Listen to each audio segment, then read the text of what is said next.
सबसे पहले डॉक्टर साहब इनटेक कैपेसिटी की बात करना चाहूँगा। अब तो ऑल इंडिया लेवल पे जो है वो स्टूडेंट्स आते हैं, तो कहाँ के स्टूडेंट्स जो हैं वो यहाँ पे आपके पास जो है वो कोर्सेज कर रहे हैं, और दूसरा इनटेक कैपेसिटी अभी आपकी क्या है, और जैसे कि आपने कहा कि तीसरा बैच जो है वो आपका जो है वो कंप्लीट हो चुका है, तो उसके बारे में थोड़ा सा बताएं।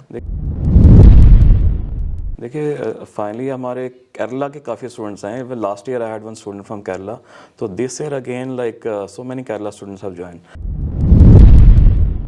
तो ऑन एन एवरेज अगर हम देखें तो कितनी अप्रॉक्सीमेट ओपीडी जो है वो रहती है? देखिए as far as running OPD of 100 to 120 every day. Okay, तो विंटर में थोड़ा नंबर गोज हायर, सो काफ़ी पेशेंट को राहत मिली है पोस्ट ग्रेजुएशन के आने से। बहुत सारे केसेस में ये भी सुनने को मिलता है कि दांत कमज़ोर हो गए और दांत टूटना शुरू हो गए। वो डिग्रेडेशन जो है दांतों की, वो क्या होती? देखिए काफ़ी मैंने देखा हुआ है कि जम्मू में गम्स रिलेटेड बहुत सारी प्रॉब्लम होती हैं और कैविटी रिलेटेड काफ़ी प्रॉब्लम होती है कि पेशेंट इनिशियल नहीं आता है, बाद में पेन तकलीफ में आता है, कोई पेशेंट स्वेलिंग में आते हैं, एब्सेस में आते हैं। सो कॉमनली अब उनको जो अवेयर कर रहे हैं तो उस नौबत तक वो आने नहीं देते हैं।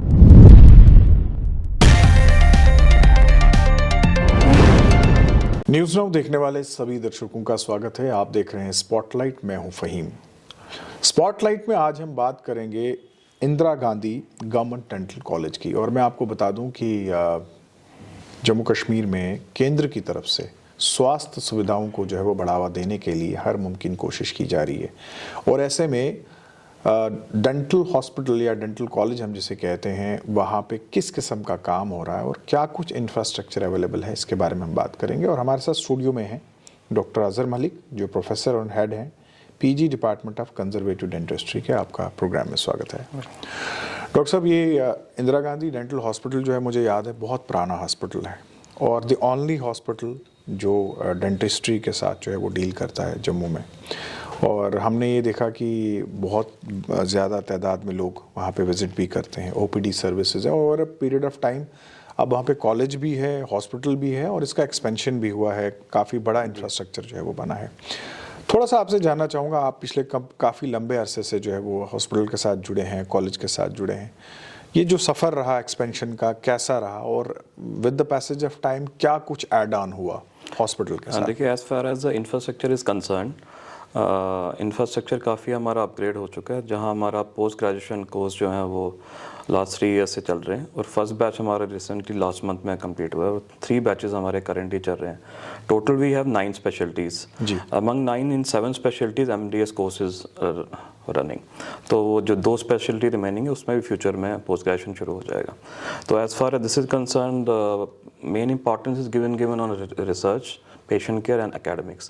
So that is on full front, and apart from that, very advancement in the field of medical science has an impact on dentistry also. जी. तो उसकी वजह से डेंटिस्ट्री में भी काफ़ी सोफिस्टिकेटेड इक्विपमेंट्स, इंस्ट्रूमेंट्स वगैरह इंट्रोड्यूस हुए हैं, जिसकी वजह से काफ़ी राहत मिली है यहाँ जो आते हैं पेशेंट्स, और under the supervision of senior faculty उनका यहाँ इलाज होता है। पहले तो स्टूडेंट्स से पोस्ट ग्रेजुएशन कोर्सेज थे नहीं, अब पोस्ट ग्रेजुएशन के आने से रिसर्च में बड़ा ध्यान दिया जा रहा है, पेशेंट केयर अपग्रेड हो चुका है, and as far as a equipment government has provided all the important and a very sophisticated equipment that are required to run the post graduation course. सबसे पहले डॉक्टर साहब इनटेक कैपेसिटी की बात करना चाहूँगा। अब तो ऑल इंडिया लेवल पे जो है वो स्टूडेंट्स आते हैं, तो कहाँ के स्टूडेंट्स जो हैं वो यहाँ पे आपके पास जो है वो कोर्सेज कर रहे हैं, और दूसरा इनटेक कैपेसिटी अभी आपकी क्या है, और जैसे कि आपने कहा कि तीसरा बैच जो है वो आपका जो है वो कंप्लीट हो चुका है, तो उसके बारे में थोड़ा सा बताएं। देखिए फाइनली हमारे केरला के काफ़ी स्टूडेंट्स आए हैं। Last year I had one student from Kerala, तो this year again like so many Kerala students have joined and they are liking the place है, तो उनको काफ़ी अच्छा लग रहा है यहाँ पे आके, और पढ़ाई में भी they are doing really well competing with our students. तो काफ़ी अच्छा माहौल है उनके लिए, एनवायरनमेंट अच्छा है, तो काफ़ी अच्छा एकेडमिक में वर्क कर रहे run. Apart from that workshop, seminar, journal club, जो भी इनकी एक्टिविटीज़ होती हैं डे टू डे हम इनकी ले रहे हैं। और रिसेंटली मेरे डिपार्टमेंट के पोस्ट ग्रेजुएशन में lot of awards they have one first national wise they have secured prize. So they all are doing well under the supervision of the senior faculty in the department. Doctor साहब, infrastructure की बात करें तो ये जो हमारा dental hospital है, किस किस्म का इंफ्रास्ट्रक्चर जो है वो अवेलेबल है? जैसे कि मैंने कहा कि over a period of time काफ़ी तब्दीली आई है, काफ़ी चेंज आया है, और जहाँ जो एक्सपेंशन हुआ है हॉस्पिटल का, हमने देखा कि बहुत बड़े बड़े कॉम्प्लेक्सेस जो हैं वो बनाए गए, और पहले जहाँ इंडिविजुअल जो डिपार्टमेंट्स थे वो नहीं थे, अब फ्लोर वाइज इंडिविजुअल डिपार्टमेंट्स जो हैं वो कर दिए गए हैं। तो क्या कुछ इंफ्रास्ट्रक्चर, क्या कुछ फैसिलिटीज़ हैं हमारे पास? देखिए, हर फ्लोर पे हमारे 2 बिग ब्लॉक्स जो बने, एक तो recently 5 department were shifted in 2016 जिनमें हमारा डिपार्टमेंट शिफ्ट हुआ, और recently very soon the another block will be inaugurated जिसमें 5 डिपार्टमेंट जो रिमेनिंग है वो शिफ्ट होंगे। सो ओवरऑल हर फ्लोर वहाँ पे अलॉट हुआ एक department, keeping in mind patient flow and infrastructure and research वगैरह जो भी प्रोग्राम होता है, तो उसकी वजह से एक इंडिविजुअल फ्लोर हर एक डिपार्टमेंट को दिया गया। बिकॉज पेशेंट जब पीजीज वगैरह करते हैं तो number of patient increases because the amount of care, so you have additional hands and that is they work every day very efficiently under supervision of doctors. तो उसकी वजह से पेशेंट फ्लो भी इंक्रीज हो गया। इंफ्रास्ट्रक्चर की आप माने तो हर फ्लोर एक अलॉट हो गया एक डिपार्टमेंट को, जिसकी वजह से काफ़ी राहत मिली है पेशेंट्स को। तो उन पे एंट्रेंस में ही उन्हें बताया जाता है, ओरल मेडिसिन एक डिपार्टमेंट है जहाँ पे उनका इन्वेस्टिगेशन होता है, फिर वहाँ से डिफरेंट विभाग जो होते हैं 8 रिमेनिंग विभाग, उनको पेशेंट को वहाँ पे रेफ़र किया होता है। एडवांटेज ऑफ पोस्ट ग्रेजुएशन ये है कि अब काफ़ी फॉलोअप हो रहा है पेशेंट्स का। पहले एक प्रोसीजर कोई होता था, उसके बाद देयर वाज नो फॉलोअप। अब हम वी मेक श्योर कि post graduates keep a follow up of the patient for 3 year, जो जिस पीरियड तक वो यहाँ पे हैं। उसके बाद भी जो नया बैच होता है वही तालीम उनको दी जाती है जो जूनियर बैचेस के हों।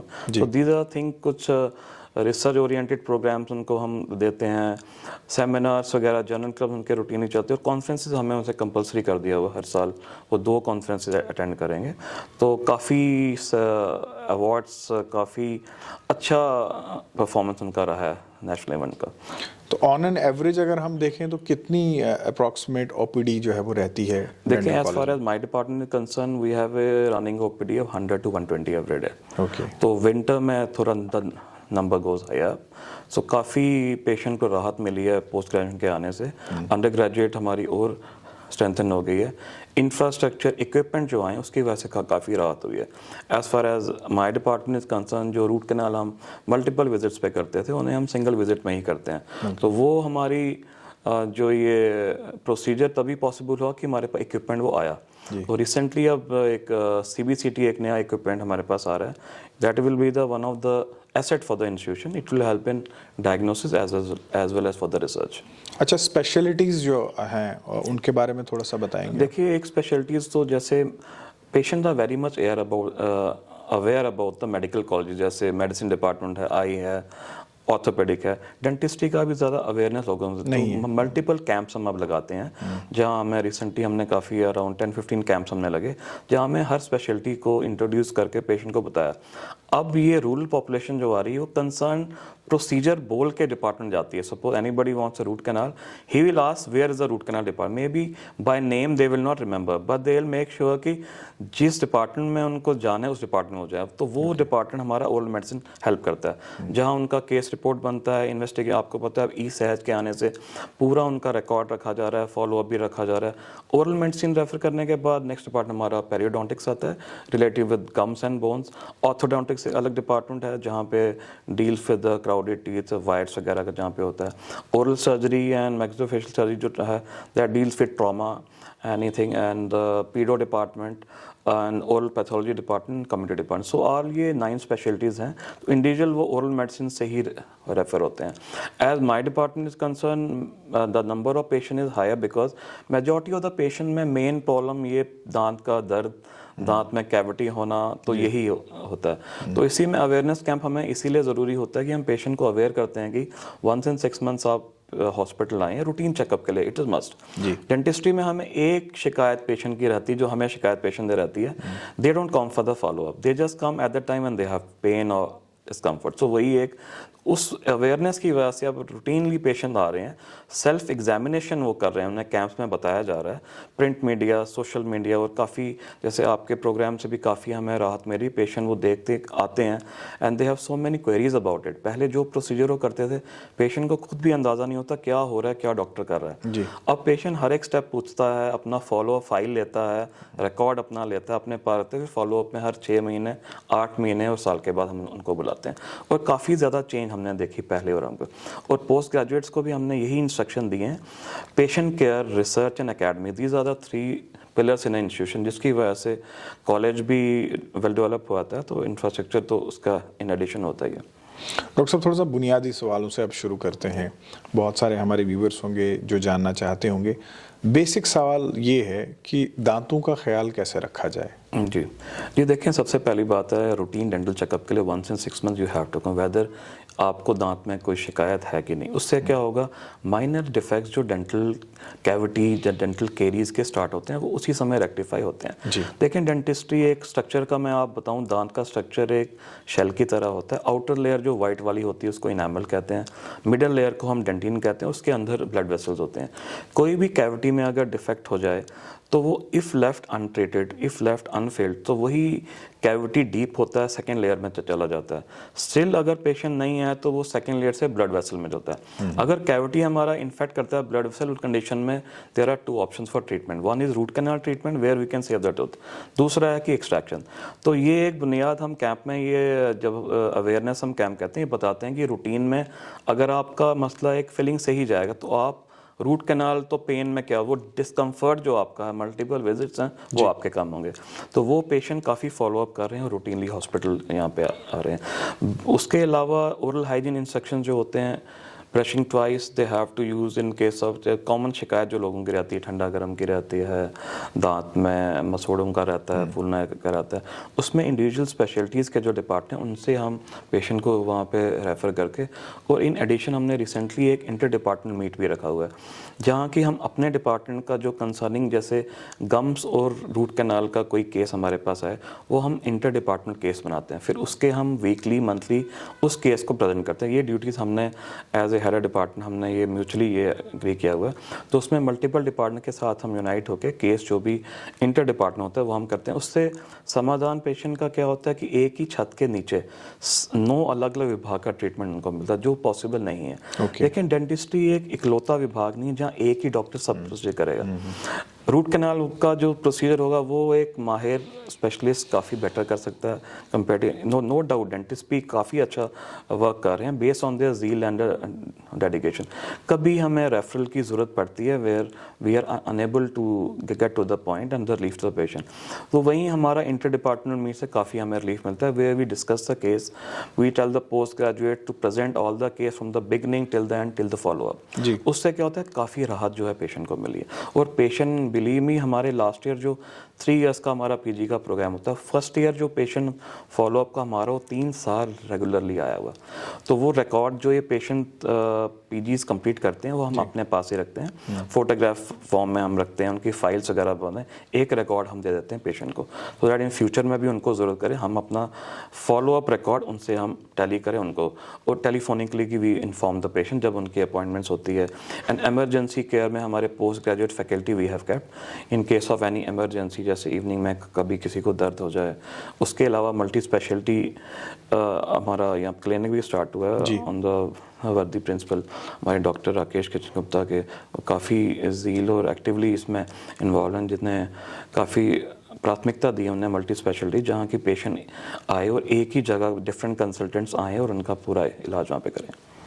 डॉक्टर साहब, जम्मू जैसी जगह पे कॉमन इश्यूज क्या रहते हैं डेंटिस्ट्री के? देखिए, काफ़ी मैंने देखा हुआ कि जम्मू में गम्स रिलेटेड बहुत सारी प्रॉब्लम होती हैं और कैविटी रिलेटेड काफ़ी प्रॉब्लम होती है कि पेशेंट इनिशियल नहीं आता है, बाद में पेन तकलीफ में आता है, कोई पेशेंट स्वेलिंग में आते हैं, एब्सेस में आते हैं। सो कॉमनली अब उनको जो अवेयर कर रहे हैं तो उस नौबत तक वो आने नहीं देते हैं बात, वो शुरुआत में ही आते हैं, फिलिंग करा के फॉलोअप में आते हैं। रूरल पॉपुलेशन मैंने देखी काफ़ी ज़्यादा इसकी तरफ आकर्षित हुई है बिकॉज आपके प्रोग्राम से, बिकॉज काफ़ी लोग सुनते हैं ये, तो उनके अंदर जिज्ञासा एक होती है हॉस्पिटल जाके देखें। पहले उनको ये हॉस्पिटल हॉस्पिटल होता था कि गवर्नमेंट हॉस्पिटल है कि काफ़ी रश होगा, नंबर नहीं आएगा। अब हमने वो प्रॉब्लम भी सॉल्व कर दी है। अपॉइंटमेंट हमारी शेड्यूल होती हैं, पोस्ट ग्रेजुएट के आने से उनका अपॉइंटमेंट्स हम अलग रखते हैं। अंडर ग्रेजुएट को जो पेशेंट्स हमने अलॉट करने होते हैं वो हम अलग करते हैं। जो डिफ़िकल्ट केसेस हमारे होते हैं जिनमें एकेडमिक इंटरेस्ट में उनको प्लान करना था, वो हम पोस्ट ग्रेजुएट्स को अलॉट होते हैं, जिसकी वजह से सेग्रीगेशन की वजह से टाइमली उनका इलाज जो होता है। पहले पेशेंट को आना पड़ता था, यहाँ वो रुकते थे, जैसे दूर दराज एरिया के जहाँ से रेफरल हमें मैक्सिमम आते हैं दूर दराज एरिया से, जहाँ पेशेंट को यहाँ रुकना पड़ता है, काफ़ी तकलीफ ज़्यादा है। हम प्रायोरिटी पे उन पेशेंट्स को यहाँ पे करते हैं जो दूर दराज एरिया के, तो दैट मॉर्निंग वो आए, बाय आफ्टरनून उनका इलाज सारा कंप्लीट करके हमको भेजते हैं यहाँ से। गम्स की ब्लीडिंग का आपने जिक्र किया और बहुत ही कॉमन सी बात है ये, तो उस केस में क्या कुछ करना चाहिए और रीजन क्या रहता है गम्स ब्लीड करने का? Gingivitis, inflammation of the gum. The main local cause is because of the calculus, because of the deposits, timely cleaning, improper toothbrushing आपकी हो जहाँ we are patient is unable to clean that. उसमें क्या होता है, gums around the area they get inflamed and when they are not treated तो patient self medication करते हैं। कभी कोई बाजार से पेस्ट ले आता है तो हमने we have been given clear instructions कि self medication is not advised, तो वो हॉस्पिटल आते हैं। कंसर्निंग उनका हम ओरल प्रोफिलैक्सिस करते हैं, within a minute it is completed. Then with proper medicated paste, medicated जो जेल्स उनके माउथ वॉशेस होते हैं वो हम उन्हें प्रिस्क्राइब करते हैं। काफ़ी अनजान थे पेशेंट्स के बारे में, जैसे टूथब्रश कोई भी ले लेते थे, हार्ड, सॉफ्ट, मीडियम, उनको पता नहीं था कौन, because hard is indicated for particular case, soft is indicated for sensitive teeth, and that's why कि मेडिकेटेड पेस्ट वगैरह भी हमने उन्हीं को प्रिस्क्राइब करते हैं जिनको इसकी नीड होती है। ठंडा गर्म की शिकायत काफ़ी लोग हम देखते हैं कि उसमें हम रेस्टोरेटिव वर्क से ही उसका दांत के रंग की फिलिंग या लेज़र फिलिंग से क्लियर करके और मेडिकेटेड टूथपेस्ट और माउथ वॉशिंग करते हैं, जिससे काफ़ी राहत उनको मिलती है। डॉक्टर साहब, छोटे बच्चों में भी बहुत सारे इश्यूज रहते हैं डेंटिस्ट्री के और बड़े कॉमन रहते हैं ये कैविटीज़ वगैरह के, तो बचपन में ही क्यों ये बच्चों के साथ ऐसा होता देखिए, है? पेरेंट्स को मैं काफ़ी, हम जब भी एक हमने रिसेंटली काफ़ी कैंप्स लगाए, उसमें हमें एक चीज़ काफ़ी सामने आई, जहाँ parents are not aware about the kids. What they are aware is कि दूध वाले दांत हैं, कैविटी ये तो निकल नहीं है, बट हमने उनको फिर ये समझाया कि जिस स्पेशलिटी की एक अलग पोस्ट ग्रेजुएट डिपार्टमेंट होगा, तो वो इसका मतलब डिपार्टमेंट कुछ काम ही नहीं करेगा। अगर ऐसे सोच है उनकी, तो उनको कवर जो इलाज एडल्ट का होता है वही इलाज एक बच्चे का होता है। एडल्ट में आप रूट कैनाल ट्रीटमेंट कहते हैं, बच्चों में हम पल्पेक्टमी कहते हैं। प्रोसीजर इज सेम, बिकॉज अगर बच्चे को दांत में दर्द है, कैविटी इन्फेक्ट हो गई है, ब्लड वेसल, उसमें उसको रिलीफ तो देना, तो वो क्या करते थे पेरेंट्स, सेल्फ मेडिकेशन करके उनको दवाई देकर रिलीफ बच्चे को होता था। बट थ्रू आउट जब तक उनको रिलीफ मेडिकेशन, तो एक रूटीन हमने देखा, वो हैबिट हमने उनकी स्टाफ ख़त्म किया। बिकॉज हम कैंप लगाते थे, बच्चे देखते थे, तो वो पेरेंट्स का कोई उनसे लिंक नहीं होता था। तो पेरेंट टीचर मीट में ये हमारी काफ़ी हद तक प्रॉब्लम सॉल्व होगी, जहाँ पेरेंट्स भी अवेयर हुए कि ये नहीं है। हमने उन्हें बताया कि टीथ का इरप्शन जब होता है तब तक हमें दूध वाले दांत रिटेन करने पड़ते हैं, उनको हेल्दी रखना पड़ता है, ट्रीटमेंट करना पड़ता है। जब उनका निकलने का टाइम होगा, वो नॉर्मल या खुद निकलेंगे या उन्हें निकालना हम पड़ता है। तो अब काफ़ी अवेयरनेस जाग चुकी है। उसके अलावा हमें ये फ्लोराइड टेक्निक्स उनके करनी होती है, जहाँ उनमें कैविटीज़ वगैरह ना हो, तो आने के बाद जैसे वेकेशन जब इनकी होते हैं, रूटीनली पेशेंट आ रहे हैं हॉस्पिटल में। बहुत सारे केसेस में ये भी सुनने को मिलता है कि दांत कमज़ोर हो गए और दांत टूटना शुरू हो गए। वो डिग्रेडेशन जो है दांतों की, वो क्या होती है? देखिए, मैं इसलिए आपको कह रहा हूँ ना, किरीज जैसे मैंने आपको बोला, initially starts with the pit, slightly it keeps on stem, because dentin जो केरीज होते हैं, स्प्रेड होता है, वो एक कॉन्टिन्यूस प्रोसेस है, उसमें स्टॉप नहीं आपका होगा। अब कोई चीज़ें ऐसी होती हैं जो इंटरडेंटल एरिया में होते हैं, दांतों के बीच होती हैं, जो क्लिनिकली विजिबल नहीं होती हैं पेशेंट को, तो मगर वो उनका प्रोसेस जो हो वो कॉन्टिन्यूस होता है। वो लैटरल स्प्रेड केरीज उस दांत में होती है, जिसकी वजह से दांत काफ़ी ब्रिटल हॉलो हो जाता है। तो पेशेंट जब चबाता है, पोर्शन उसका टूट जाता है, तो शिकायत पेशेंट की रहती है, मेरे दांत कमज़ोर हैं, ब्रिटल हैं, बट कॉज उनका था कि दांत में कैविटी थी, जिसने उसको अंदर से ख़राब करके वो ब्रिटल होकर टूट गया। इसलिए जब रूटीन चेकअप में हम आते हैं, जहाँ एरिया दांतों के बीच का एरिया हम देख नहीं सकते हैं, उसका हम OPG एक्सरे कराते हैं, फुल माउथ एक्सरे, जहाँ पूरे दांतों का ये रिपोर्ट हमें एक ही एक्सरे में आती है, मल्टीपल डिफेक्ट जो होते हैं, फिर हम ट्रीटमेंट प्लान एक ले डाउन करते हैं, जहाँ उनको बताते हैं इतने दांतों में आपका रेस्टोरेटिव वर्क है, इतने में रूट कैनाल है, कोई एक्सट्रैक्शन आपके होना है, फलाने डिपार्ट जितने भी स्पेशलिटीज़ आप हुए। तो उसके बाद काफ़ी पेशेंट अवेयर होते हैं, वो रिकॉर्ड अपना साथ लाते हैं OPG। इसके अलावा इन एडिशन CBCT एक एक्सरे हमारे पास लगेगा, दैट इज़ ए 3 डायमेंशनल में, उसमें है कि उसमें काफ़ी हेल्प उसमें होगा, उसमें रिसर्च में, पेशेंट केयर में काफ़ी इससे होगा। वो जम्मू वालों के लिए काफ़ी सारा सेट होगा।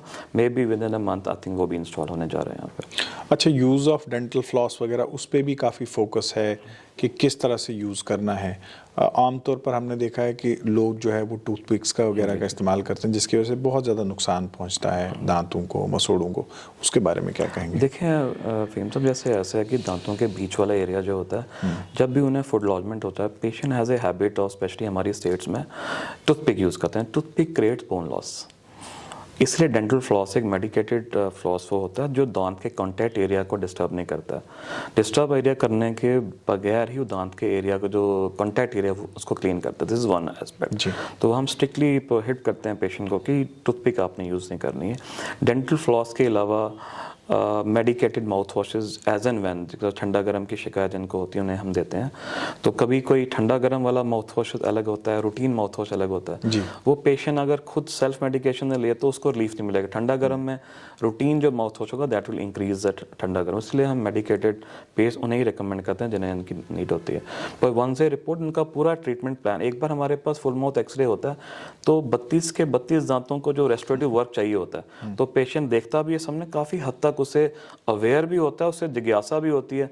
फिर वो घर जाके यही सोचता है कि मेरे दांत में इतना डिफेक्ट्स हैं, अब मुझे करवा लेना चाहिए। तो वो खुद फिर अपना रोज़ एक्सरे देख के पेशेंट अप्रोच करता है हॉस्पिटल। ये चीज़ मैंने पिछले काफ़ी सालों से देखी जब पोस्ट ग्रेजुएशन हमारा स्टार्ट हुआ, तो ये काफ़ी रिलीफ मिला है पेशेंट को। That is why number is getting more day by day. Even private clinic से लोग अब हॉस्पिटल आ रहे हैं, उनको है कि एक छत के अंदर आपको सारी 9 विभाग का स्पेशलिस्ट इलाज मिल रहा है, तो इससे बेटर और फॉलोअप के साथ। डॉक्टर साहब, health camps, awareness camps hospital की तरफ से क्या कुछ किया जा रहा है इन पे? फेम साहब, मेरे अभी आई थिंक 20 से ऊपर कैंप्स हो गए इन स्पैन ऑफ 1 ईयर, जहाँ हम स्कूल से लेके फार फ्लंग एरियाज जहाँ पे डेंटिस्ट की अप्रोच नहीं है वहाँ पे हम जाते हैं। तो काफ़ी इंस्टीट्यूट्स वगैरह में हमें जाते हैं, इंडस्ट्रियल एरियाज़ में हम जाते हैं जहाँ they are unable to come. जैसे रूटीनली ये वर्किंग आवर्स जो उनके होते हैं 10 to 4:30 होते हैं, वो डेंटल विभाग के लिए आपको 1 घंटा या सवा घंटा का प्रोसेस चाहिए होता है। उनके लिए हम एक्सक्लूसिवली टाइम निकाल के, जैसे गस्टेड हॉलीडे के दिन उनको हम अलग से प्रायोरिटाइज करते हैं, और कैंप के दौरान ही हम उनकी अपॉइंटमेंट्स वगैरह शेड्यूल कर लेते हैं। पोस्ट ग्रेजुएट्स मैं अपने साथ लेके जाता हूँ, फैकल्टी साथ आती है, जहाँ वो राहत उनको मिलती है किस दिन उनको आना है और किस उनका अपॉइंटमेंट वहीं पर शेड्यूल होता है। डॉक्टर साहब, बिल्कुल आखिर में बहुत सारे व्यूवर्स ये जानना चाहते होंगे कि दांतों का ख्याल जो है वो किस तरह से रखा जा सकता है। एक बात आपने ब्रशिंग की भी कही कि ट्वाइस जो है वो हमें ब्रश करना है, लेकिन ब्रश कैसे करना है वो भी एक सब्जेक्ट है, क्योंकि अक्सर हमने देखा है कि लोग बहुत फोर्स के साथ ब्रश करते हैं और ब्रश करने के दौरान ही वो ब्लीड भी करते हैं। तो ब्रशिंग का बेसिक तरीका क्या है, ये कौन डिसाइड करेगा कि ब्रश किस स्ट्रेंथ का हमें यूज़ करना है, सॉफ्ट यूज़ करना है, हार्ड यूज़ करना है, या सेमी सॉफ्ट यूज़ या सेमी हार्ड यूज़ करना है? और दूसरा, ओवरऑल अगर हमें दांतों का ख्याल रखना है तो कैसे रखना है? ओवरऑल मैं स्टेप बाय स्टेप आपको, नंबर 1 तो आपका रूटीन डेंटल चेकअप होगा, जिसमें आपकी जितनी भी जिज्ञासा होगी, जितना भी आपके डिफेक्ट्स होंगे वो आपको रूल आउट डेंटिस्ट करके बता देगा। आपका गम्स का एग्जामिनेशन होगा, अगर आपके गम्स ब्लीड कर रहे हैं उसका कारण जिंजिवाइटिस होगा, जैसे मैंने कहा, उसी के कारण हम आपके दांतों के जो ओरल प्रोफिलैक्सिस होगा जिससे वो प्रॉब्लम उनकी दूर होगी। दूसरा, रेस्टोरेटिव वर्क इनिशियली जितना भी होगा उनके अपॉइंटमेंट से, जो उनको ठंडा गर्म लगने की आदत है। और दूसरे, आपने टूथ ब्रशेस की बात की, there are 3 type of tooth brushes, soft, medium में हार्ड। हम सॉफ्ट ब्रशेस उन्हीं को प्रिस्क्राइब करते हैं जिनका टूथ वेयर बहुत ज़्यादा हो गया होता है, एब्रेशन कैविटी, जैसे साइड के दांतों का जो हिस्सा होता है जहाँ वो काफ़ी घिसके होते हैं, उन्हें सेंसिटिव हम देते हैं। तो हार्ड जो टूथ ब्रश है वो एडल्ट एंड जेरियाट्रिक पे पेशेंट्स को हम देते हैं, ओल्ड एज के, जहाँ ओरल हाइजीन उनका फेयर नहीं होता है। तो जहाँ फेयर ओरल हाइजीन होती है उनको हम ये हार्ड ब्रश देते हैं। और टेक्निक जो है वो बच्चों की सर्कुलर मेथड होती है, जैसे दांतों में ओवल करना होता है, whereas in case of adults तो ये वर्टिकल स्ट्रोक्स वगैरह लेते हैं, और पोस्टीरियर में हॉरिजॉन्टल। 4 क्वाड्रेंट्स में आपको अपने जबड़े को डिवाइड करना होता है, upper right, upper left, lower right होगा। हर सेक्शन के आपको बाहर वाला हिस्सा और पैलेटल हिस्सा करना है, लिंगुअल में भी आपको बाहर वाला। तो ये टेक्निक भी हम उन्हें अवेयर करते हैं, जैसे बैनर्स वगैरह हम साथ में लेके जाते हैं, जहाँ हॉस्पिटल में उनको दिखाया जाता है। और पेशेंट को कभी हम रूटीन पेशेंट की शिकायत आती है, मैं करता भी ब्रश हूँ फिर भी हो जाता है, तो हम उनको we help them to get their tooth brushes in the college and we tell them to you give us demonstration how you give. उनको मॉडल हम एक दे देते हैं तो हमें वहीं पे उनका पता लग जाता है what type. समटाइम हमने ये देखा हुआ पेशेंट अपना ब्रश एक साल के बाद चेंज करता है, तो ये ऑन स्पॉट हम डायग्नोसिस करके ही राहत पेशेंट को मिल जाती है और अवेयर हमको करते हैं. डॉक्टर साहब बिल्कुल आखिर में क्या मैसेज देना चाहेंगे लोगों को, यूथ को, बच्चों को? देखिए फर्स्ट ऑफ ऑल तो ये काफ़ी हमें फ़ख्र की बात है कि Jammu dental college post graduation course 7 specialities में कर रहा है और अपग्रेड इंफ्रास्ट्रक्चर है. पेशेंट केयर पे, रिसर्च पे, एकेडमिक्स पे काफ़ी ध्यान देता है. काफ़ी राहत पेशेंट को मिलेगी and I can assure you patient जब यहाँ पे आएगा उससे as per his satisfaction his treatment will be done under the supervision of senior faculty. That I can assure you. वो यहाँ आए हॉस्पिटल आए अपना रूटीन इलाज करा के I think I can assure you काफ़ी अच्छा इलाज उनको यहाँ पे मिलेगा. डॉक्टर साहब आपने वक्त निकाला, आपका बहुत बहुत शुक्रिया. Thank you so much. तो ये थे हमारे साथ डॉक्टर अजहर मलिक, जिनका ये कहना है कि इंदिरा गांधी डेंटल कॉलेज व हॉस्पिटल जम्मू की जनता के लिए जो है वो हमेशा हाजिर है. और सबसे अच्छी बात यह है कि हॉस्पिटल में एक तो सीनियर फैकल्टी अवेलेबल है और उसके अलावा हॉस्पिटल में पिछले कुछ समय में द बेस्ट इंफ्रास्ट्रक्चर जो है वो ऐड किया गया है. तो ऐसे में अगर आपको कोई भी ऐसी तकलीफ़ है जो आपके दांत के साथ जुड़ती है और आपको लगता है कि आपको इमीडिएट हेल्प की ज़रूरत है, तो इंदिरा गांधी डेंटल हॉस्पिटल जो है वो आपकी खिदमत के लिए जो है वो तैयार है. आप वहाँ जाके अपना इलाज जो है वो फ्री करा सकते हैं और वहाँ पे जो काबिल डॉक्टर्स की टीम है वो आपका इलाज करने के लिए बिल्कुल तैयार है. आप देखते रहिए न्यूज़ नाउ.